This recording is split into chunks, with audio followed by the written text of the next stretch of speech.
You're listening to the School Leadership Reimagined podcast, episode 330. How do builders like us make a dramatic difference in the lives of our students in spite of all the obstacles we face?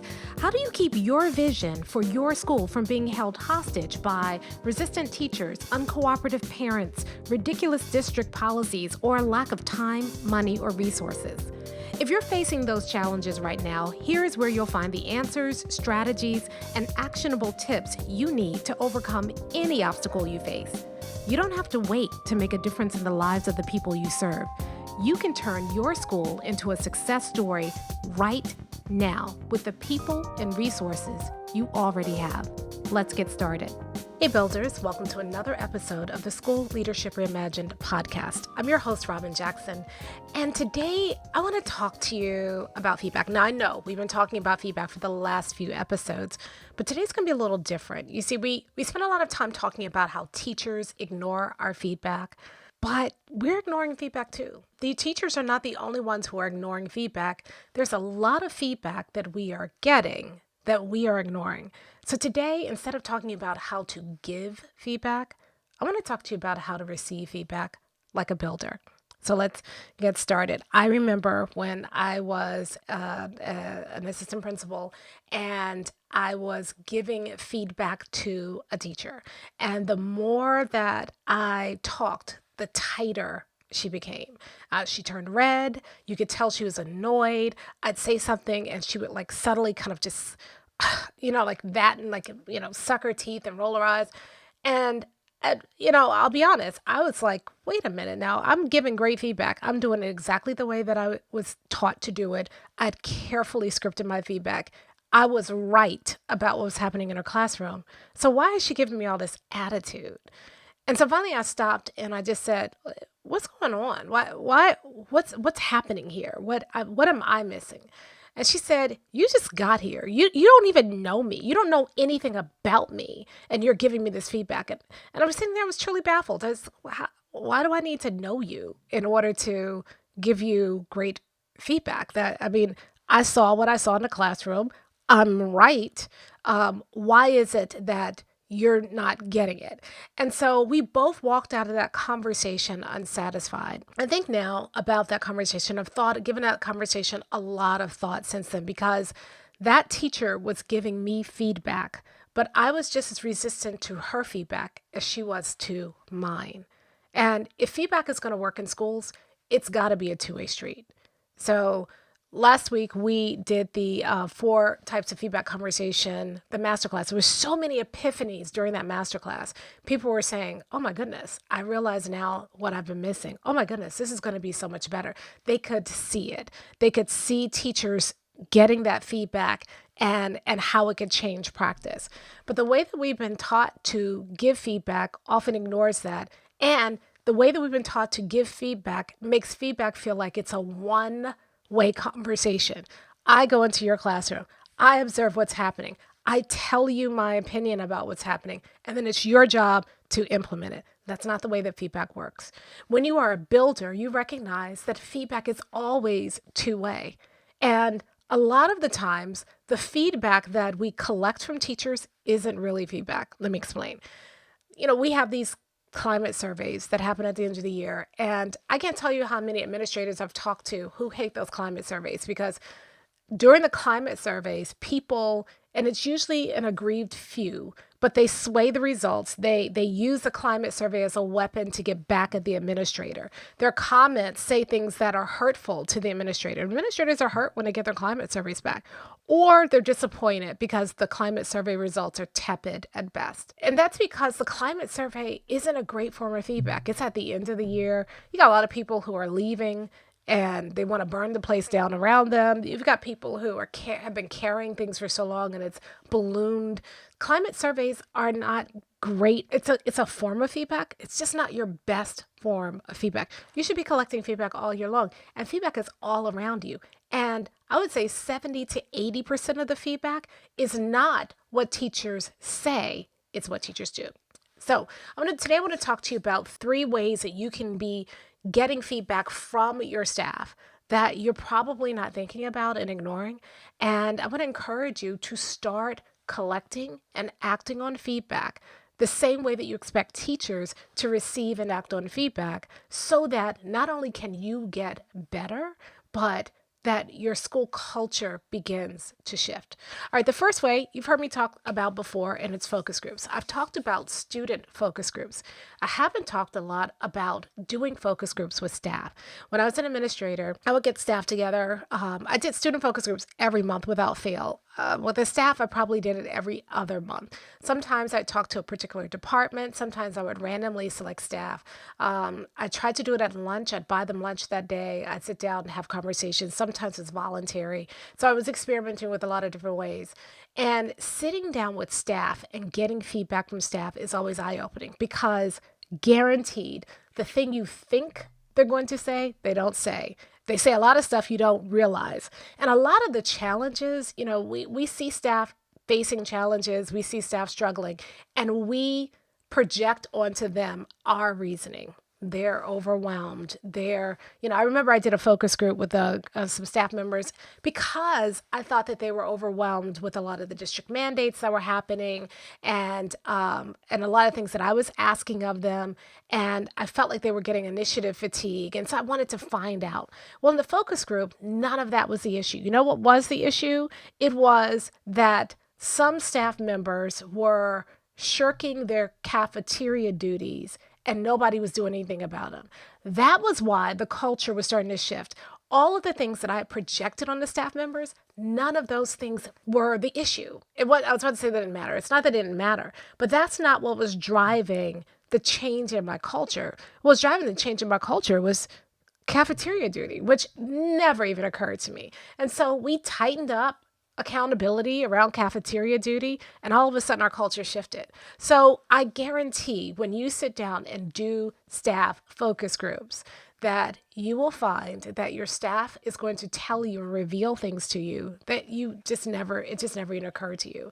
And so it's a great form of feedback. I recommend you do them at least bi-monthly, every other month, but preferably monthly. And sometimes make them voluntary because people have stuff they want to say, but sometimes make them random because there are a lot of people who won't volunteer for a focus group, but will come if invited and share really interesting things. You can do it by department. You can do it by team. You can do it random, eclectic group of people. You can do it before school, after school, buy them lunch, do it on a PD day. But I strongly recommend that you spend time talking to teachers. Now, related to that is doing staff one-on-ones. So those of you who are in BU and in the collective, we've got a whole masterclass and a group of tools around conducting one-on-ones. And so many people have told me that they have used that and gotten incredible insight by just sitting down and doing one-on-ones with staff. Great way to get feedback, great way to reinforce your vision, mission, and core values. Most people never do it, and you are missing a huge boost to your culture, to your understanding of your teachers, when you're not sitting down and talking with teachers in some way. Focus groups, one-on-ones, exit interviews are another one. We have resources for how to do all of that, so you don't have to figure it out. Everything you need to do for that is in the collective, for those of you all who are in BU in the collective. And just go get the masterclass, get the materials, start doing a series of meetings with teachers. Focus groups, one-on-ones, exit interviews, so powerful for receiving honest feedback that can help you understand what's going on in your culture, help you reach and connect with your teachers better, help give you information about what it is you need to do. So rather than guessing, the first thing you should be doing is sitting down and seeking feedback from teachers. And those structures help you get feedback from teachers that's honest without being hurtful. That helps you get feedback from teachers in a way that recognizes the power dynamic, but doesn't let the power dynamic interfere with your getting feedback, and helps you get feedback from teachers you can actually use. Okay, so that's the first way, talk to your teachers. Now, the second way that you can get and collect feedback from teachers, this one we hardly ever do. Behavior is feedback. Let's say I give teachers feedback about their classrooms, and the next time I go in their classrooms and they're not doing what I want them to do, I get annoyed and I make that all about the teacher, but I have a nickel in that quarter. that teacher is giving me feedback on the quality of the feedback that I gave to that teacher. That teacher's giving me feedback on the quality of support that I'm providing for that teacher. That teacher's giving me feedback on the quality of the accountability that I am providing for that teacher and the culture that we're building together. Teachers' behavior is feedback. And when you start looking at their behavior as feedback, you stop taking it personally. I can't tell you how freeing this is. So many administrators get mad at teachers. I was doing something the other day, a workshop the other day, and one of the administrators said something so snarky about her staff. I was kind of shocked that she would say it, but she's gotten to the point where she is just done and she doesn't even know it yet. And she's talking about certain staff members in ways that are dismissive and unkind and unproductive. And what she doesn't realize is that she is a part of that. It's not that I'm asking her to take ownership over the behavior of other people, but you as the builder in the building set the culture. You set the temperature for what's happening. So if your culture is jacked up, some of that responsibility lies with you. Now, you might be saying, yeah, no, Robyn, I inherited this culture. You might have, but you can shift culture. We talk about that a lot. Those of you in BU, when we do the culture architecture, you see how you can shift culture. You can do that. You don't have to live with the culture that you have. But a lot of us have never been taught to do that. And so we're only left with the option of blaming teachers.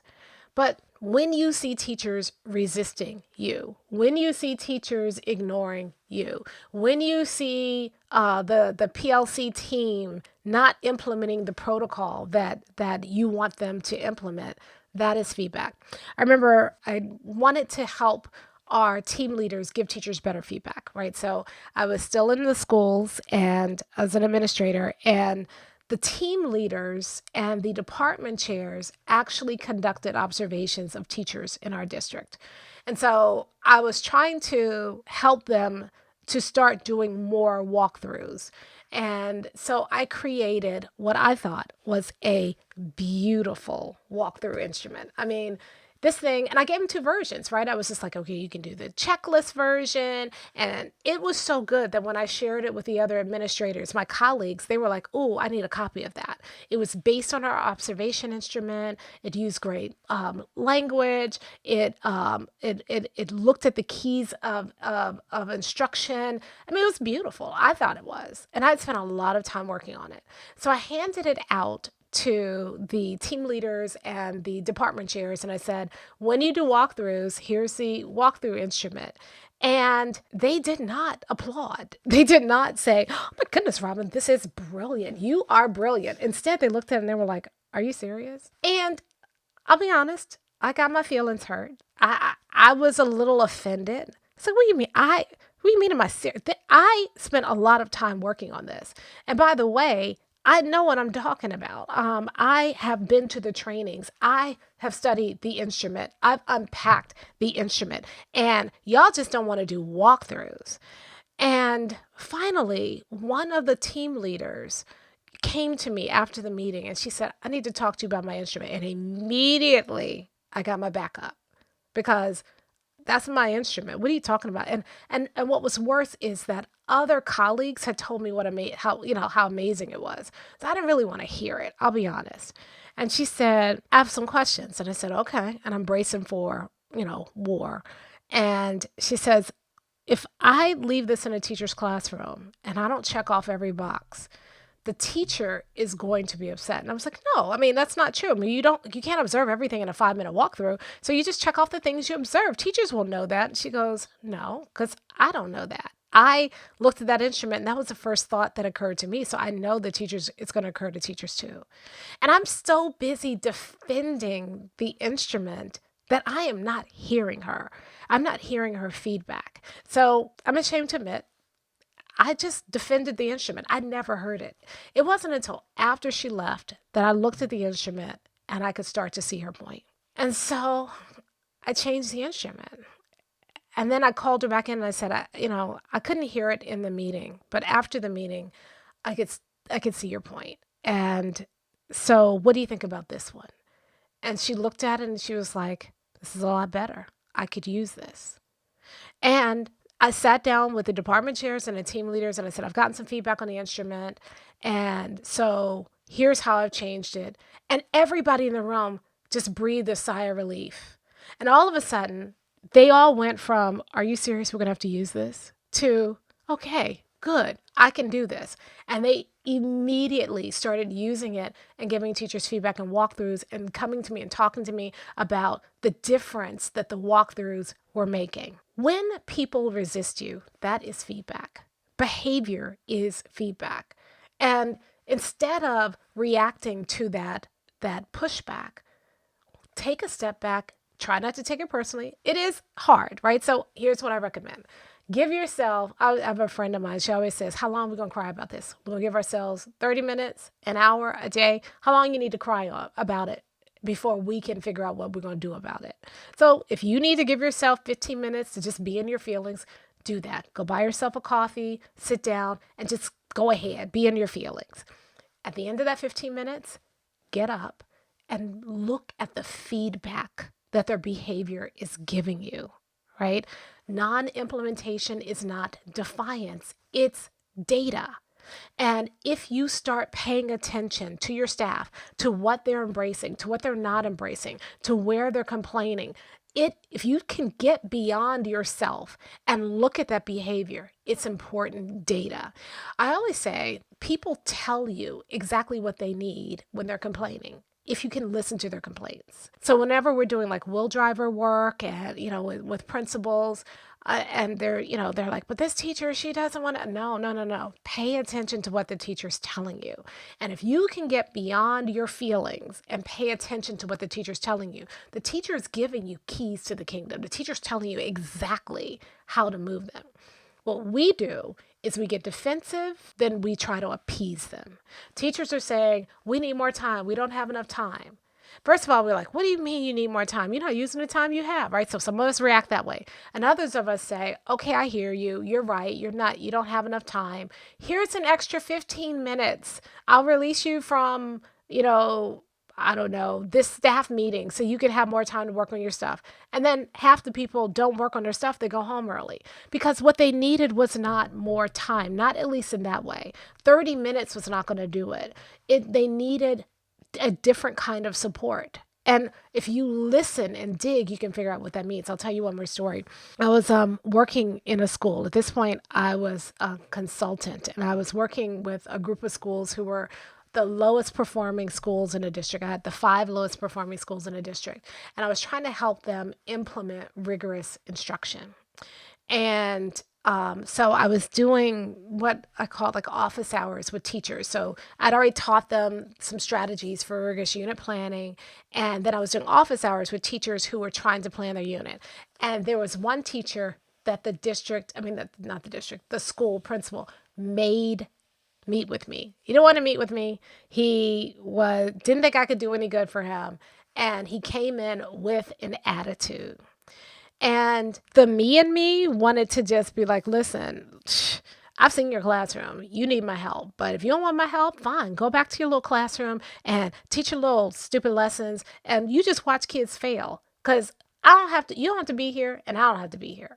And so I actually said it to him. I said, listen, I'm picking up from you that you don't want to be here. You don't have to be here. And he goes, actually, I do. My principal is making this a part of he's on some sort of improvement plan. So actually, I do have to be here. And then something about that broke me. Something about that broke through my defenses. And I just started looking at his behavior, not as offensive to me, because he didn't know me, right? Like, why am I getting offended? Why am I getting offended? That doesn't make any sense, right? So ego in check. And I started paying attention. I said, okay, well, since you have to be here, what do we need? He said, opened up his briefcase. He had one of the old-fashioned leather briefcases. And he pulled out this stack of papers and he dropped it on my desk, right? And he goes, I got 6 weeks to teach all of this. Now, I could have been offended again, the way he kind of threw it at me. But I'm paying attention. This is a guy who is already in trouble. This is a guy who has a lot of expectations on him. This is a guy who can't figure out how to meet those expectations. That's good feedback. And so I said, all right, let's dive in. And he looked at me like, you're not going to be able to help. And I said, okay, no. And I started asking questions and we started looking through it. And then after a while, he started seeing how he could do it. And I said, okay, let's start with need to knows and nice to knows. You're not going to get through all of this in the next 6 weeks. Let's go to need to knows and nice to knows. And I showed him how to figure that out. And we went through and we basically did a mini 5 and 5 outs for him. And within 30 minutes, his whole attitude changed. He was like, okay, I can do this. If I had let my personal reaction to him rule the conversation, I would have judged him. I would have checked out. I would have, the two of us would have been in there because we had to be there. But by looking at his behavior and looking at the data from his behavior and taking that in, I was able to help him. Now, I'm not saying allow yourself to be disrespected. I mean, listen, you're not a punching boy. But what I am saying is that if you can get out of your feelings and look at the data that the behavior is giving you, people will tell you what they need. And if you practice listening for the data instead of reacting to the behavior, then you can help people and you won't take it personally. I always say be curious instead of furious. And if you can practice doing that, you will get so much feedback that makes you better, that makes your work easier, that makes you more effective.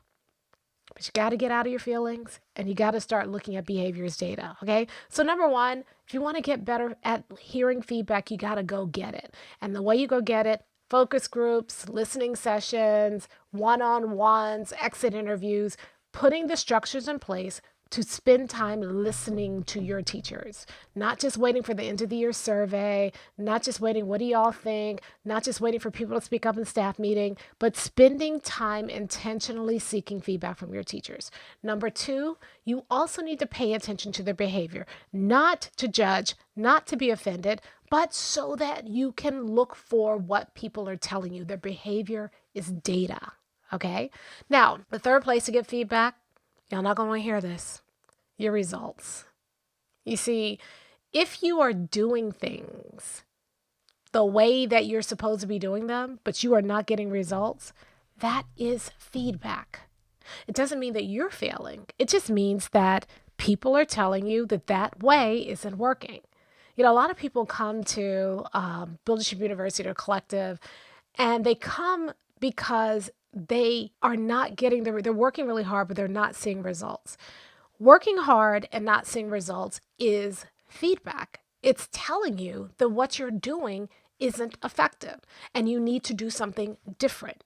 What most of us do is we continue to force something through even though we're not getting the results. If you are tired of being a failing school, or you're tired of being an okay school or a good school because you want to be a great school, and you keep doing the same things over and over again, that's feedback. And what your results are telling you is that the things that you're doing, that you're spending so much time doing, if they're not giving you the results, that's feedback. That's telling you you need to do something else. But we're not trained to think that way, right? So let's think about this. And, our teachers need this too, right? Because as teachers, they often get test scores back and either it hurts their feelings, they take it personally, they blame kids, they dismiss it, they blame the district, but they don't look for the feedback in the results. What are the results telling you? And so those of you who are doing PLCs right now and you want teachers to start paying attention to the data and looking for results, well, you got to model that. You need to do the same thing. And there's some school-wide data that you have right now, and you're going through and you're circling the red things and you're trying to figure out, but you're putting all of that on the teachers and you're not thinking about what you need to be doing as a school. You see, when you're looking at the data, it's not just what the kids need. It's not what the teachers need to be doing more. It's also telling you what your teachers need. So people in BU, you all know this. This is your builder's blueprint. This is why every 90 days, we stop and we take some time and we reflect on where we are. And we are looking at the micro data, but we're also looking at macro data, right? So the easiest way for you to start is for you, if you're not BU, you don't have access to the Builder's Blueprint, the easiest way for you to start is to say, what is my vision, mission, and core values? And are we making steady progress towards our vision? Are we doing work in a way that is a fulfillment of our mission? And is what we're doing in alignment of our core values? If you stopped and you took some time and stepped back and just reflected on that, and you did that on a regular basis, that feedback can help you make your school better. Here's the kind of discoveries you'll find. You'll find that, hey, we're doing a lot of work over here and it's not making a difference, so we need to stop.